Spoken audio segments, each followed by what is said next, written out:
I always recommend to people, try to put in place some of those folks who you want on your team. Identify who are they. If your mom doesn't have great experience or extensive interest and knowledge in breastfeeding, she might not be on that team, but maybe she's on your other kinds of support team, right? Mm-hmm. If your mom lives 2,000 miles away, it's going to be mostly emotional support over the phone, something like that. So you have to know your limitations, and you got to reach out and kind of create these members of your tribe or your team, because you've got to be able to fall back on them. Welcome to Imperfect Momming. Our children are constantly looking to us for examples. The term role model doesn't quite cut it here. We are shaping their worldview with every move we make. You see, it's not in the lectures we give or moments where we are actively attempting to teach them. It's in the micro movements we make, the unconscious ways in which we navigate life. We are constantly teaching our children how to show up for themselves, their friends, their future partners, and even their future children. So what can we do to ensure we are raising thoughtful, compassionate, self-aware human beings? We have to become them ourselves. No one is perfect, but we can still all be better, and it starts with self-healing. Let's get to it.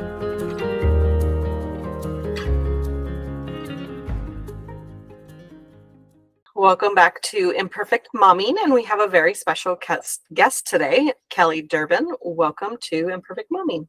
Great to be here. Thank you for having me. Absolutely. So tell us a little bit about who you are and what you do.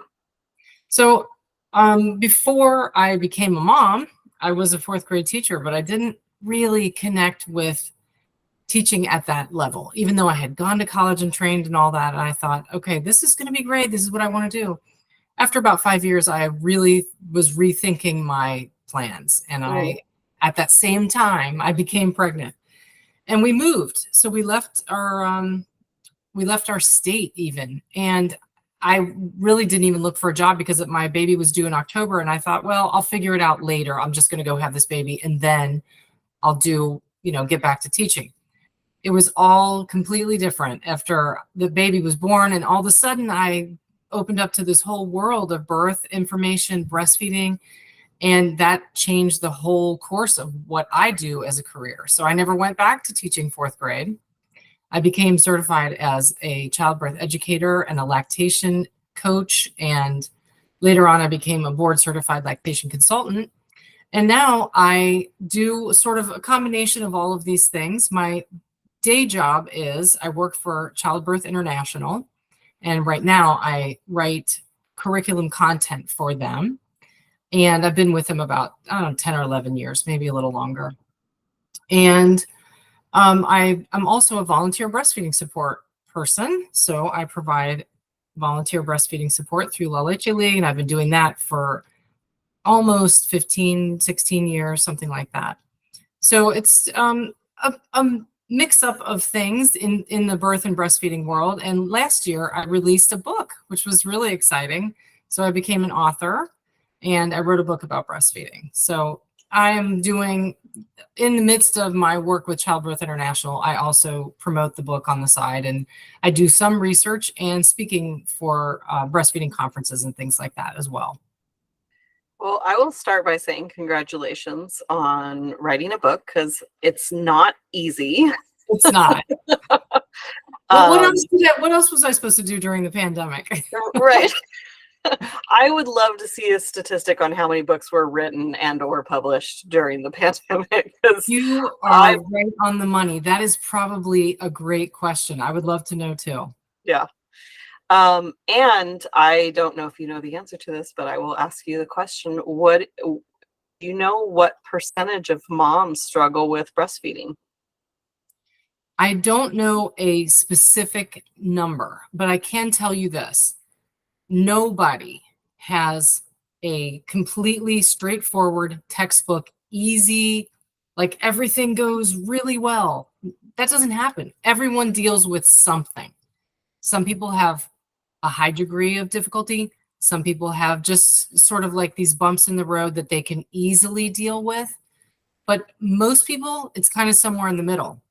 And I would say that most people say that they do have some kind of a struggle. It's definitely not always the same thing.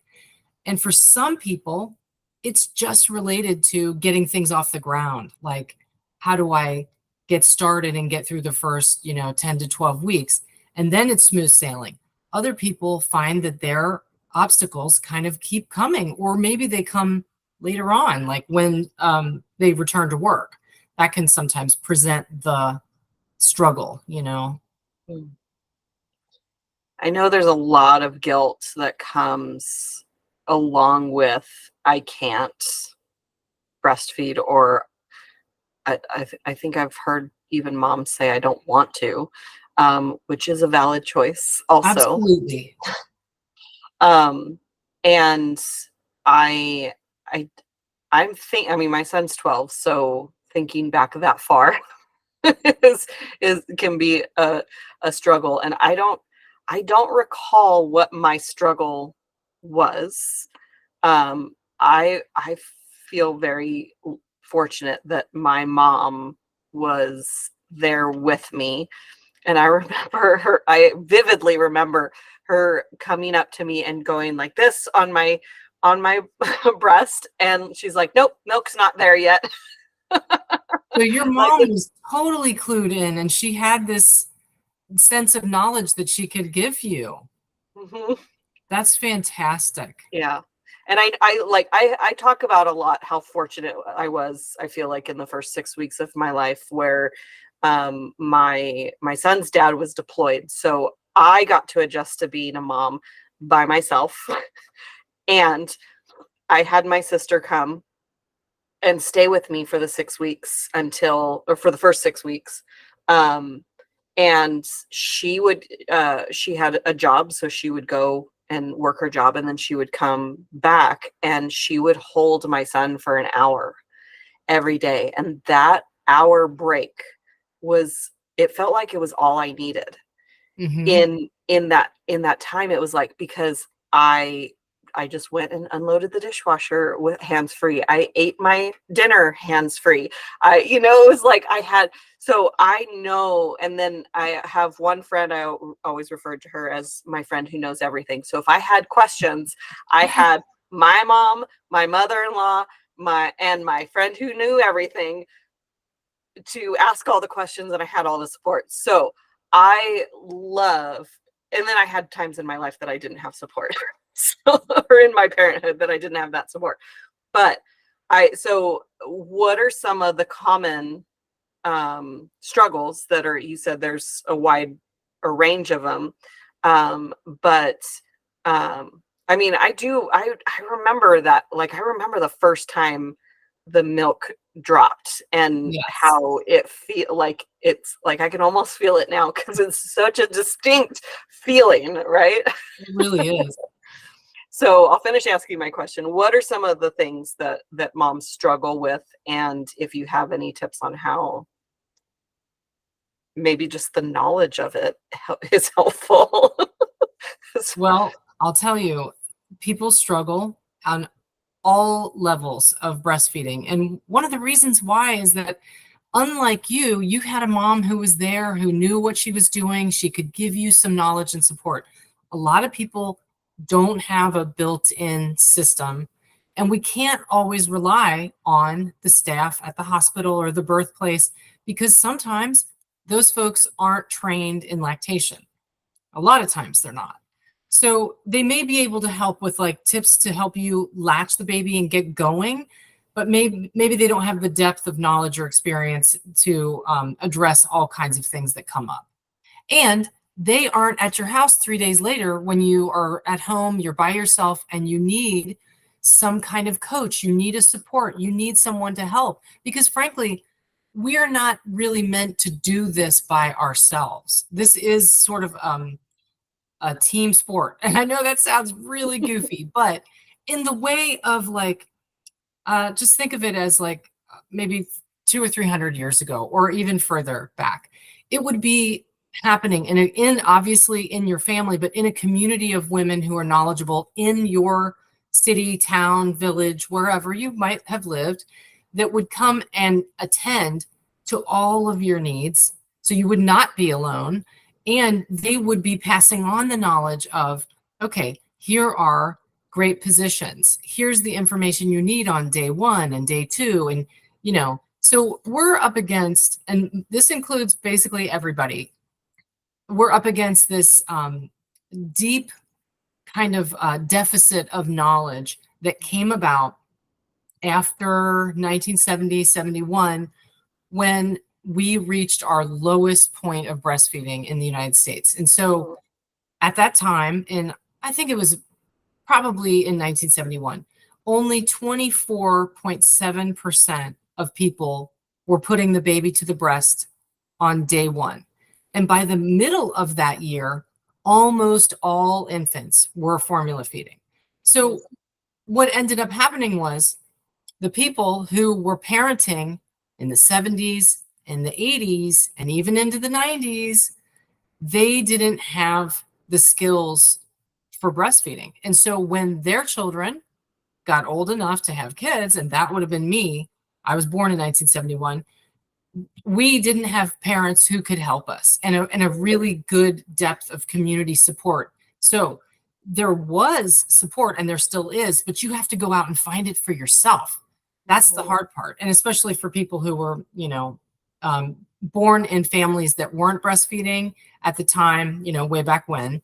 So there was no knowledge coming down from your aunt or your mom or your sister.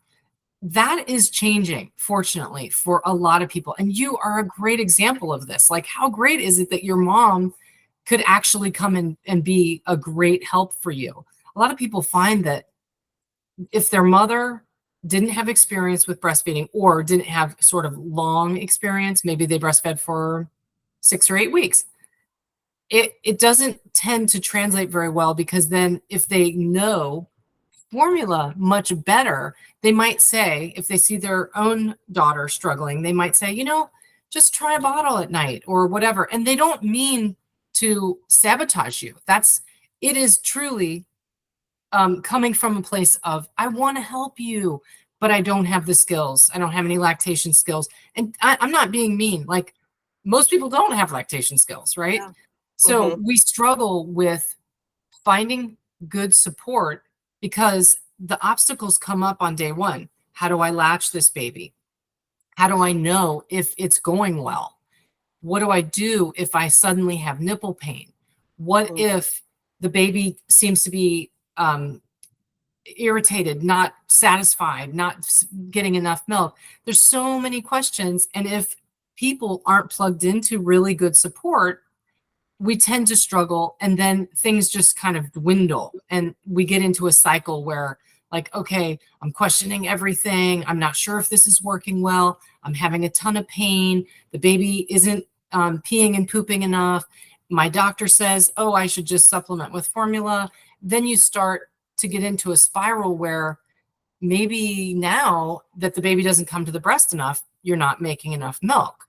And that over the course of the first few weeks can cause low milk supply, which is one of the number one problems. And even if, and this is something that I have been doing a little research on lately, even if a person doesn't have low milk supply, they might have questions about it to the point where they think that they don't have low milk supply. So it's actually a condition called perceived insufficient milk supply.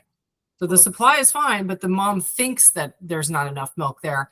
So then the lack of confidence in their own ability to really confidently feed the baby starts to dwindle. And then it can cause other problems to come up. Like, well, I'm not sure I'm doing this right, so maybe I'll just try a little bottle of formula every day. And sometimes that can go out of control.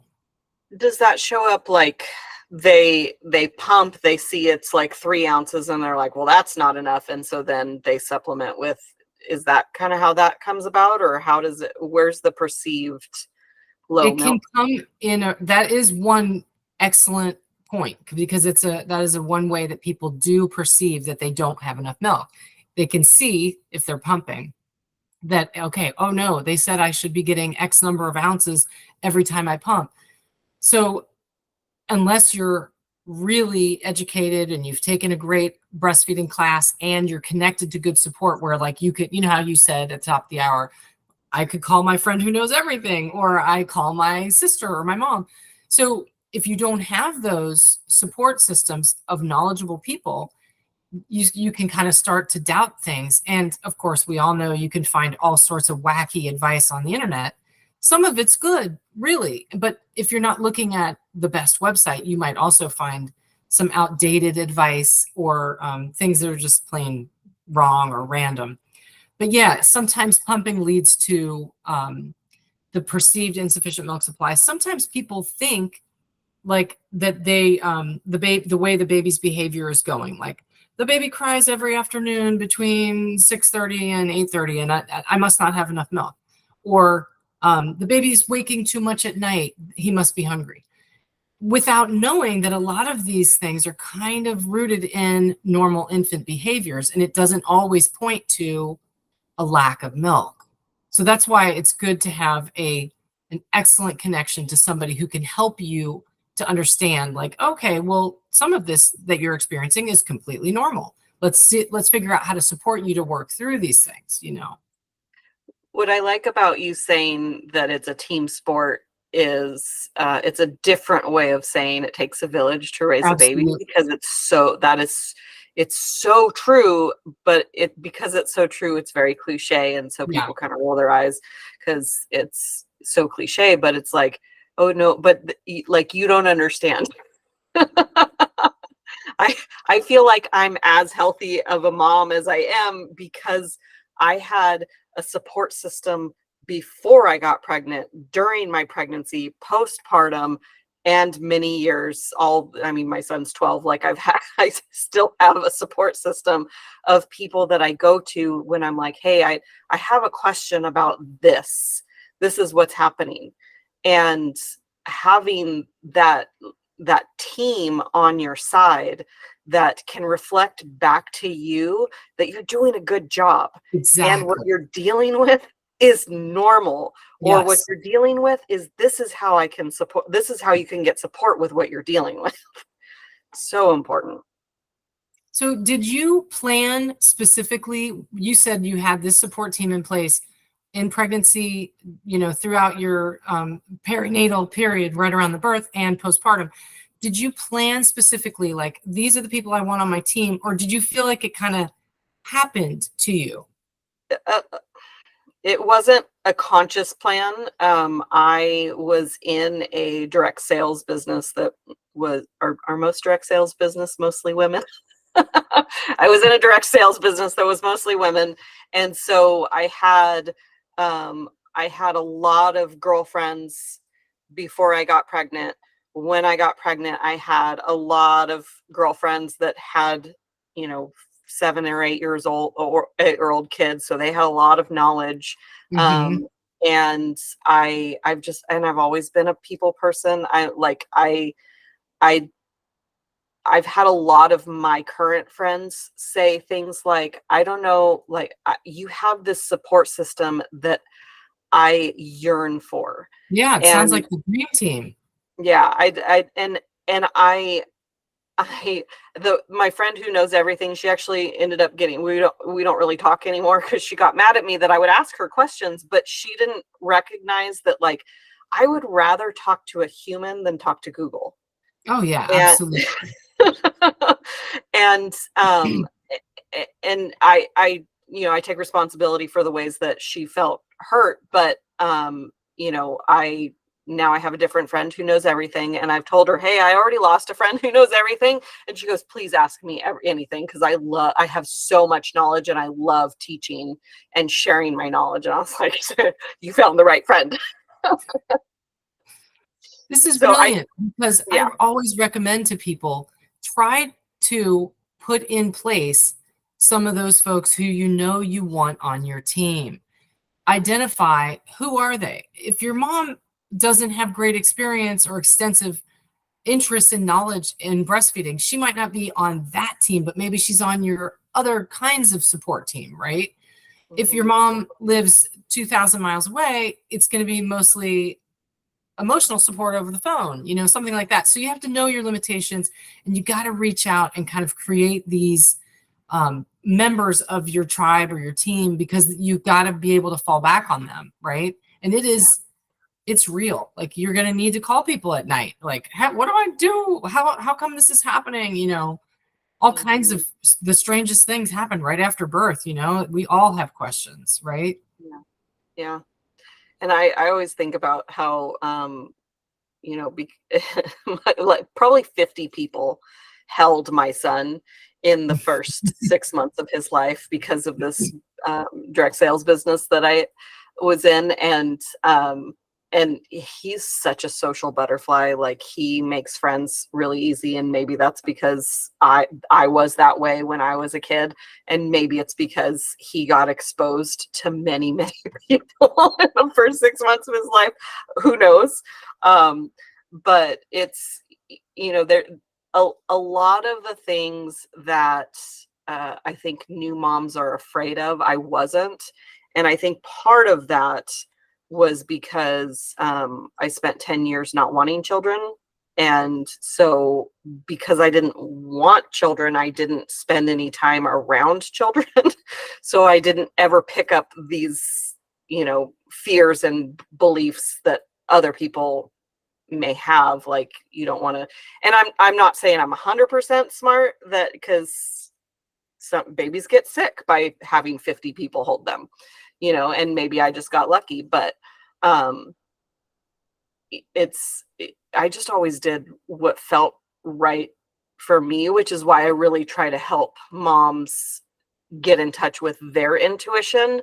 Because I think that our intuition is our most precious gift that we have as a human.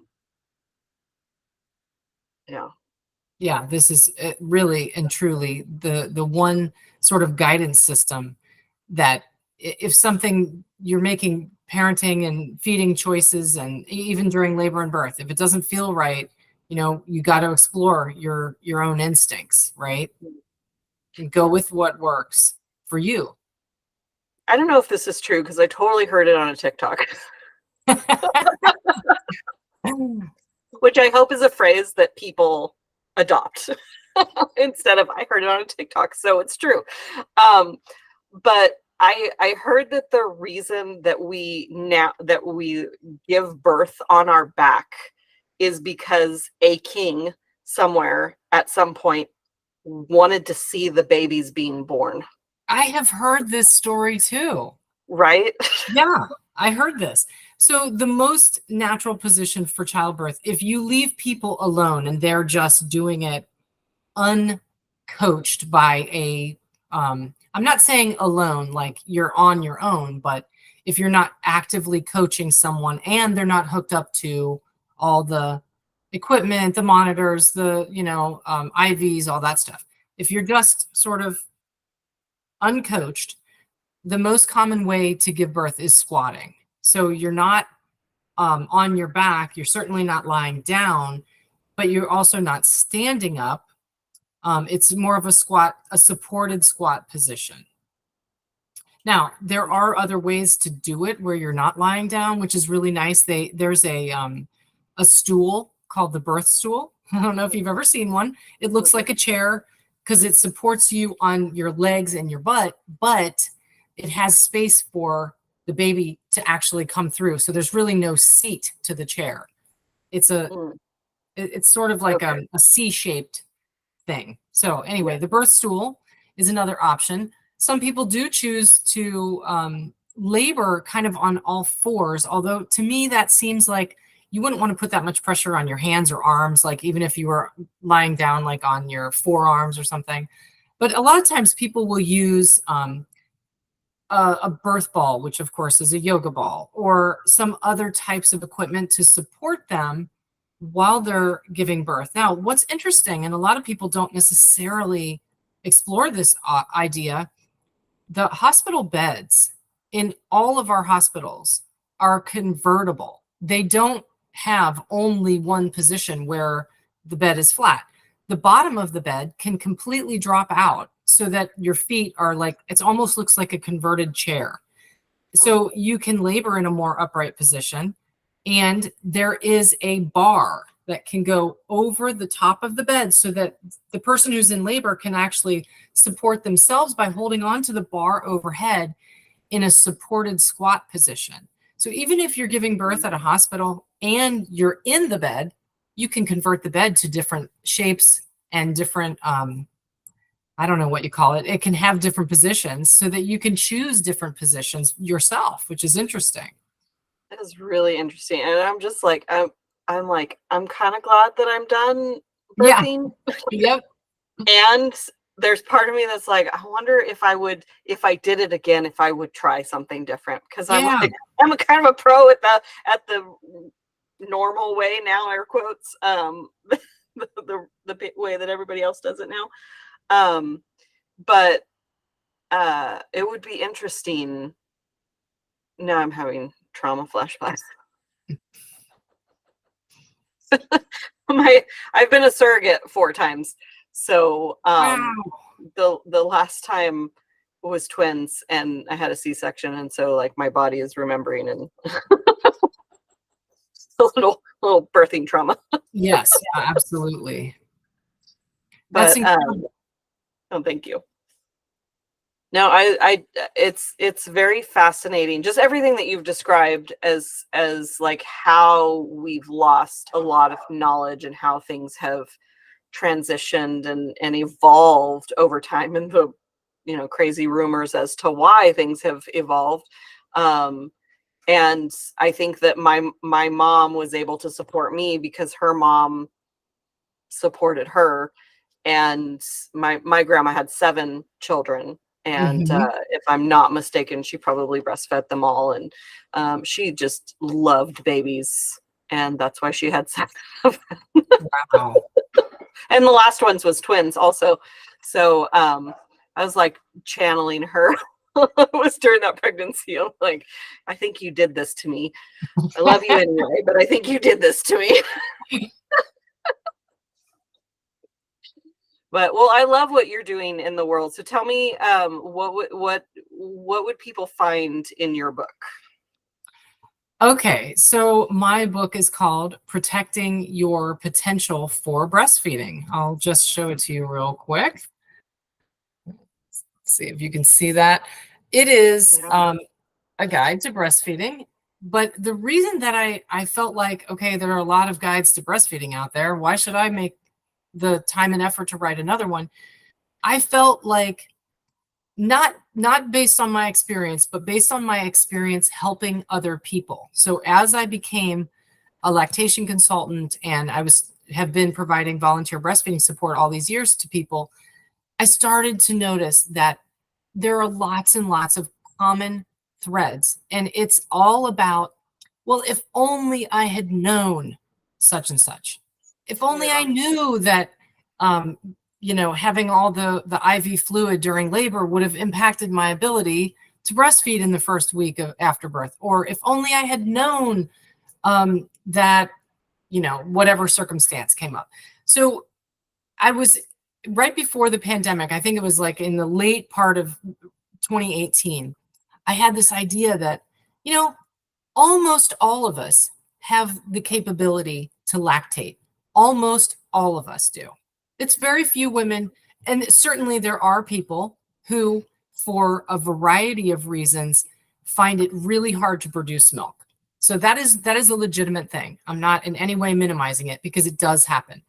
But what's more common is most of us can produce adequate milk, but we engage in things that we don't even know are going to sabotage breastfeeding. And that's why I felt like, you know what, maybe there's something to this, where like I write this book that explains a little bit more about these hidden factors, the things that you don't find out when you're giving birth.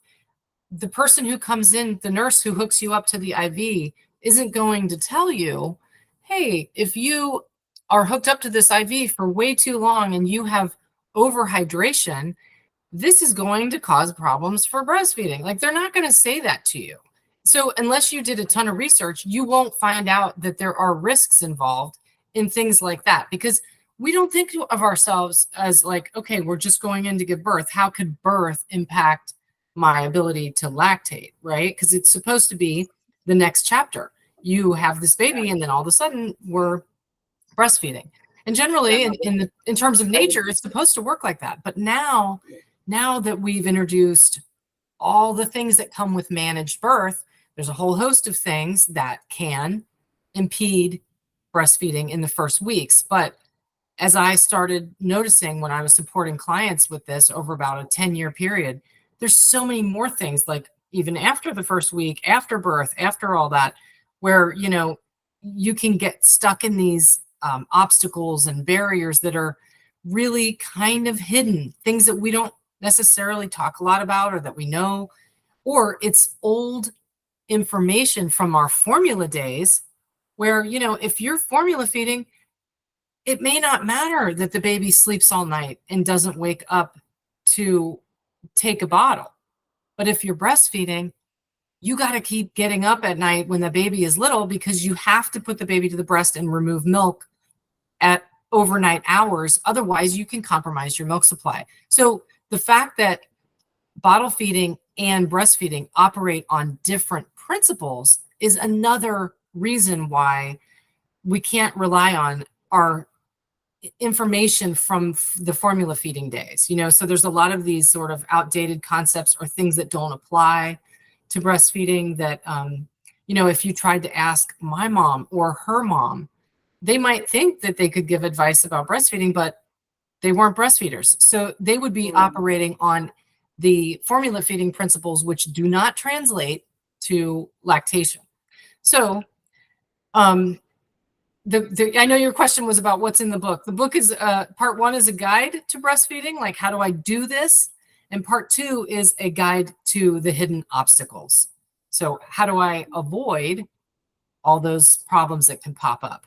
And it's about like 76 obstacles. I really went in depth. It's, I think, 4 or 5 chapters in part 2 that are like, okay, here are all the things that you could encounter, you know, and honestly, the truth is, not every single one of those things is going to cause problems for everybody. And this is where it gets funny. You can go have your baby and have IV fluids and have no problem at all, because maybe your IV fluid wasn't hooked up forever. You know, maybe you didn't experience overhydration. And in that way, it's not going to cause you a problem. But we have to be able to know enough to say, well, some of these things may cause issues. I don't want to engage with, you know, 20 things that are going to become problems for breastfeeding, because then you're just raising the risk of having issues, you know? Yeah. So in my book, I do not tell people, hey, avoid everything that's an obstacle, because frankly, there are some things that we have to do. We have to do them, right? Yeah. So like you probably can't avoid everything. That's exactly right. But if we know how to moderate, if we know how to kind of avoid the worst of it, that if that makes any sense, you know.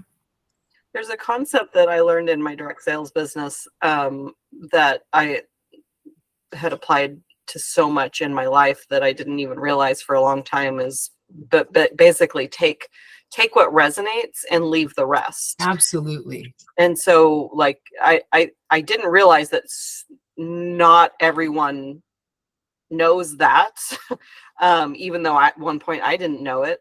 But there, with anything, like I think what a lot of people do is they hear something and they disagree with one thing, but they do all of the thing because they think it's gospel, or they fight against it because they're so opposed to it. But it's like, well, there's this over here that was good, that you could take that and leave the rest, because you don't have to take it all. You don't. You absolutely don't. And I remember when I was pregnant, I want to say, I don't know why it matters. Anyway, before I gave birth, I watched a documentary that was on Netflix at the time, and it was called The Business of Being Born. Mm-hmm. And the Reader's Digest version is that they started, you know, they wanted to get you in and out and on with life so they could get the next person in and out. And so they could, make more money. And so they would give you Pitocin in order to speed up your labor. And then that hurts a lot. So then they'd give you an epidural, and then that slows down the labor. So they'll give you more Pitocin. And now, oh no, the baby's in distress. And now we have C-sections. Right. And when I said that to my sister ex-wife, she was like, you just described my birth with my son. And I was like, okay, so no Pitocin for me. And that was the first thing they said to me when I went into the hospital. It was like, we'd like to induce your labor by, giving you some Pitocin. And I said, absolutely not. You can try breaking my water. And so they broke my water. 2 minutes later, I was full on contractions. And 3 hours later, he was out. Wow. And I know that that's not everybody's experience by any means, but there was only one time that I had any drugs with any of my births, because my sister-in-law said fentanyl takes the edge off. And I was like, I want to try to take the edge off. And I felt every single edge. So, but there needs to be something like that for breastfeeding. Absolutely. So maybe your book can turn into that documentary. Right. I would love to do that. So hopefully one day.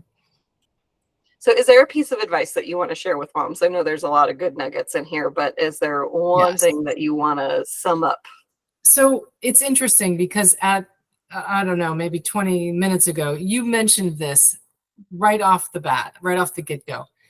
Trust your instinct. And that is really something that I think, as we are new to parenting, new to motherhood, new to pregnancy, labor, breastfeeding, we tend to a lot of times want other people's expert advice. Hey, how do I do this? Or what am I supposed to be doing? I think if you gather the information you need, you can trust your instincts in a different way. It's not that we all need to be experts on breastfeeding or labor and delivery, but if you educate yourself on the range of what's normal, you can begin to tap into your own instinct and to make the choices that are right for you. Because my other piece of advice, or some kind of wisdom, however you want to take this, is that every family is different. And we cannot be expected to make the choices that everyone else makes. It just doesn't work like that, and for a variety of reasons, like maybe someone had a preemie. So the choices that they make are going to be completely different than somebody whose baby was 10 days late at the get-go, especially for breastfeeding or for infant care. So everyone has different variables. And in that way, we have to make the choices that are right for us, given the variables, the situation, and what, skill set we're working with, all the things, right? But it all boils down to, educate yourself and then trust your instincts and go with what resonates for you. Like you said earlier, not everything is going to be what I would choose, and that's okay. It's not all going to resonate with you either. And so you just go with what works. And I think it's important to create your village or your team, or whatever word you want to use for it, but create your support system with like-minded people. Oh yeah, absolutely. That can reflect back to you, like that you can seek out advice. And I'd always adopted, like, don't take advice from anybody that you wouldn't trade places with. Okay, I like that. And so I had a lot of I believe that this is true for moms across the board, but a lot of unsolicited parenting advice. Yeah, everybody gets it, right? And one of the things that I wrote in my book was that you don't have to listen to people just because they're giving you advice. Right. And there were people in my life that I had to say, you know, I love you and I appreciate that you are trying to support me. And if I need advice, I'm going to come to you. So my request would be, don't offer me advice, because I will ask you if I need something. And that's And great. You're recognizing you needed boundaries with that person. That's with brilliant. with that person in particular, I had this, you know, feeling of like, this is a parental figure that I'm supposed to listen to. And if I'm not listening to this person, now I'm bad. And I didn't know how to reconcile that by listening to the advice and then saying, yeah, no, thanks. And so to get rid of the guilt that I felt, I just said, hey, listen, because I just disagreed with every single thing that she said. And so I just said, hey, like, I do love you. And if I need advice, I'm going to come to you. And I have come to her for advice on things that I know are her strengths. Right. Or that you know that you might align well with. Absolutely. Yes. Yeah. And so that's what I think we have to do as women and as mothers, is really figure out what is aligned with us. I mean, your baby was given to you for a reason. That baby is yours for a reason, because you're the mom for that baby. And there's nothing wrong with getting input, but following what feels right. And sometimes that means like, I'm going to try this. Oh, that doesn't feel right. I'm going to try this. Okay, that feels a little bit better. Oh, this thing, like Goldilocks. Yeah, absolutely. This is too warm, and this is just right. Right. We got to make that okay. Like, try. Because here's the deal. We can't know. There's no way to know all the answers. There's no way to have all the information. And so a lot of this is on the job training, or, hey, I'm going to test out this technique or this theory and see if this works for us. And then you may find like, oh, that totally was not right for me. I'm going to move on to option B. And it's okay to do that. And I think we have to also give people the freedom to make those choices, change their minds, try something different. Because, I mean, honestly, it's like a recipe. Do you ever make the dinner exactly the same way? Maybe once you've perfected it, but a lot of times we come to a new recipe where we're like, okay, tonight I'll try it this way. Next week, if I make it again, I may add a little bit more of this or something like that. This is how life is with your newborn. You know, you got to tinker around a little bit, because and of course, we all know this, the baby gets bigger every day and our variables change. And so what you thought worked last week might not work next week. So you have to be ready to change anyway. But I'm saying, like, you know, you're free to choose. Like, we don't have to stick with the same thing every time. Absolutely. I mean, variety is the spice of life, right? That's right. That's right. And not making yourself wrong because last week it worked and this week it doesn't. Right. Or vice versa. Yeah. Yes. Is there a book that's been instrumental in your personal development journey? In terms of birth and breastfeeding, I will tell you that one of the books that I read years ago, she may have like new edition. I know she actually has written a newer book about labor, but the book that I loved a long time ago is called The Thinking Woman's Guide to a Better Birth. The author's name is Hensi Goer, Goer. She's written a new book, I think 2 years ago, called Labor Pain, What Are My Best Strategies, or something like that. I haven't read that book, but it's on my reading list to do. But The Thinking Woman's Guide to a Better Birth really was very instrumental for me, because I felt like I didn't resonate with the sort of the drive-through birth, where you drive up, you go in, you have this baby at the hospital, you do their rules, and then you leave, because it may not end the way you want it to, right? So I wanted more concrete skills and options. I wanted to know what my choices really were, right? Also, in terms of breastfeeding, there is a great book out there called Breastfeeding Made Simple by Kathleen Kendall Tackett and Nancy Moorbacher.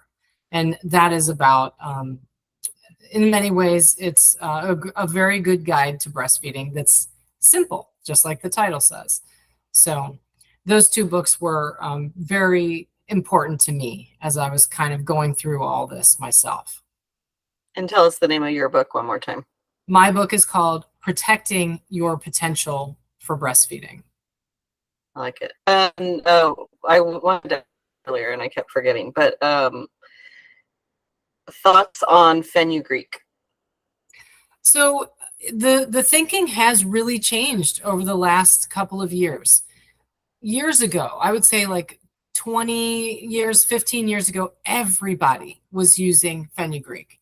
And it was the absolute go-to herb for increasing milk supply. But the problem is that a lot of parents did not find that their milk supply was increasing. Some people were saying things like, well, I would only recognize a little bit of a boost in milk supply, but I had to take like double the amount or whatever.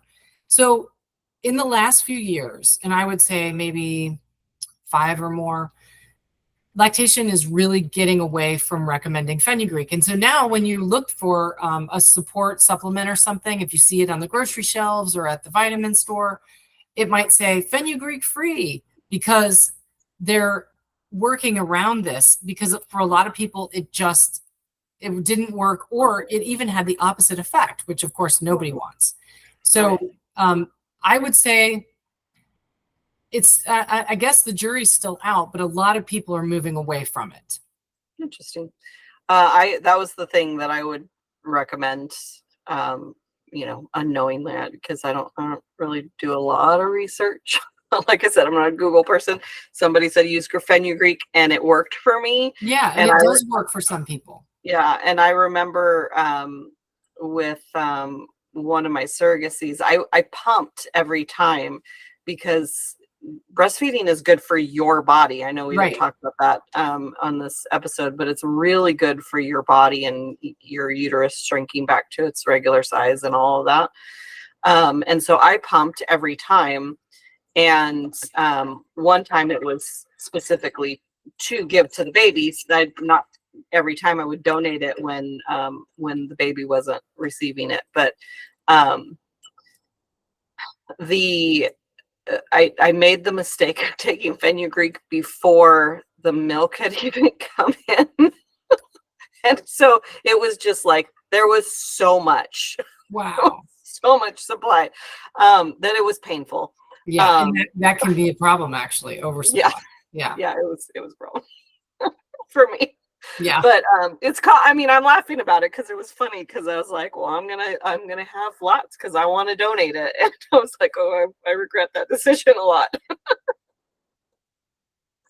Anyway, well, thank you so much for joining me today and having a really cool conversation about breastfeeding.